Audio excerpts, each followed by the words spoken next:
India TV YouTube channel को subscribe करें और बेल आइकन दबाएं। बात करते हैं केरल की। केरल में कोरोना का सबसे बड़ा विस्फोट हुआ है और एक दिन में केरल में 24,296 नए कोरोना के केसेस आए हैं और एक दिन में पूरे देश में 37,593 केस आए हैं, जबकि केरल में ही 24,296 केस हैं और भारत में 24 घंटे में आए जो तमाम केस है उसमें से 64% सिर्फ केरल का ही इसमें हिस्सा है। और पिछले 24 घंटे में केरल में कोरोना से 173 लोगों की जान भी गई है। तो लगातार केरल से देखा जा रहा है कि वहां पर केसेस ज्यादा आ रहे हैं और पूरे के पूरे देश में अगर हम देखते हैं तो 24 घंटे में जो 64% जो केसेस हैं वो कहां से आ रहे हैं? 64% केसेस पूरे देश में आ रहे हैं केरला से। देखिए 24 घंटे में 24,296 केसेस आए हैं केरला में और 24 घंटे में मौतें हुई हैं 173। अगर हम भारत के साथ इसके आंकड़े को हम देखते हैं, तुलना करते हैं, तो भारत में 24 घंटे में 37,000 से कुछ ज्यादा केसेस आए हैं और 37,000 में आप सोचिए कि 64%, जी हां देखिए 37,593 केसेस टोटल भारत में है। केरला में 24,296 हम जो बता रहे हैं, 64% जो केस है वो सिर्फ और सिर्फ केरला से आ रहे हैं। 173 लोगों की जान गई है और केरल में देखिए लगातार इसी तरह से केसेस 20,000 के आसपास ही नजर आ रहे हैं।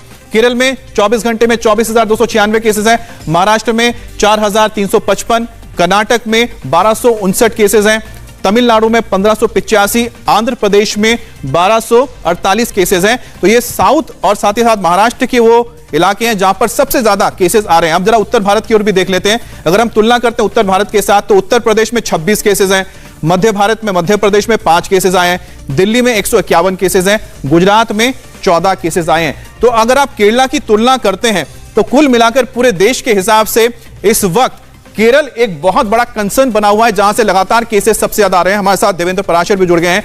देवेंद्र, यह बहुत चौंकाने वाली बात है कि पूरे देश में जहां पर केसेस कम हो रहे हैं या फिर उनको कंटेन किया गया है, केरल एक ही एकमात्र ऐसा प्रदेश है जहां पर लगातार केसेस बढ़ रहे हैं और 64% आप सोचिए कि पूरा हिस्सा उनके पास आ रहा है। तो केंद्र सरकार की ओर से किस तरह की वहां पर गाइडलाइंस दी गई है या फिर बातचीत हुई है? आखिरकार क्यों वहां पर नहीं हो पा रहा है रोकथाम?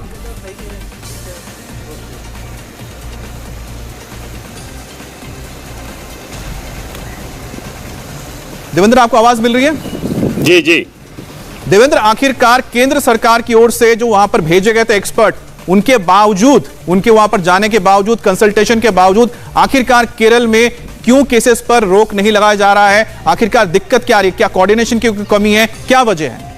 अमित, दो चीज़ें हैं। एक तो केंद्र सरकार की जो एक्सपर्ट टीम गई थी या उसके बाद केंद्रीय स्वास्थ्य मंत्री मनसुख मांडविया भी वहाँ पे गए हुए थे। वो केरल के मुख्यमंत्री और स्वास्थ्य मंत्री के साथ उन्होंने बैठक की थी। फिर केंद्र सरकार के साथ, केंद्र सरकार के द्वारा जो धनराशि की मदद की जा रही थी कोविड इमरजेंसी के तहत, उसके लिए वो धनराशि भी निर्गत कर दी गई थी। तो ये सारी चीज़ों के बाद जो केंद्र सरकार के सोर्सेज हमें बता रहे हैं, उनका ये मानना था कि जो एक्सपर्ट टीम गई थी वो ये मान रही थी कि हैंडलिंग में थोड़ी समस्या है। दूसरी तरफ केरल सरकार की अगर बात कर ले तो केरल सरकार का ये कहना है कि वो लोग पर डे लगभग 1.5 लाख टेस्ट कर रहे हैं और टेस्ट सिर्फ शहरी इलाकों में नहीं बल्कि ग्रामीण इलाकों में भी हो रहा है और इसके चलते केसेस इतने ज़्यादा आ रहे हैं क्योंकि उनकी ट्रेसिंग और टेस्टिंग बहुत ज़्यादा हो रही है, ऐसा उनका दावा है बाकी राज्यों की तुलना में। दूसरी तरफ वैक्सीनेशन ड्राइव को लेकर भी दावा किया जा रहा है। अभी भी थोड़ी देर पहले मैंने केरल के एक अधिकारी से बात की, उनका ये कहना था कि स्थिति पूरी तरीके से नियंत्रण में है और इन्हीं सारे तर्कों को वो फिर से दोहरा रहे थे कि क्योंकि हम लोग टेस्टिंग बहुत ज़्यादा कर रहे हैं इसलिए केसेस इतने ज़्यादा आ रहे हैं। लेकिन जाहिर तौर पर सिर्फ यही बात नहीं हो सकती, कहीं ना कहीं कोई एक समस्या है जिसके चलते आप देख रहे हैं कि केसेस, अगर पूरे देश में जो केसेस आ रहे हैं उसमें 64% सिर्फ केरल का योगदान है। तो निश्चित तौर पे कोविड को हैंडलिंग करने के मॉडल में कहीं कोई समस्या आ रही है ज़रूर, क्योंकि सिर्फ इस आधार पे कि क्योंकि ग्रामीण इलाकों में भी आप टेस्टिंग कर रहे हैं इसलिए केसेस इतने ज़्यादा हैं, वो तर्क कम से कम दिल्ली में बैठे जो लोग हैं स्वास्थ्य मंत्रालय से, वो उसे पूरे तरीके से नहीं मानते।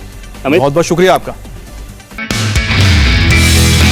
नमस्ते, मैं हूं मीनाक्षी जोशी। वीडियो और खबरों से अपडेट रहने के लिए India TV YouTube channel subscribe करें, बेल आइकन दबाना ना भूलें। जुड़े रहें इंडिया टीवी के साथ।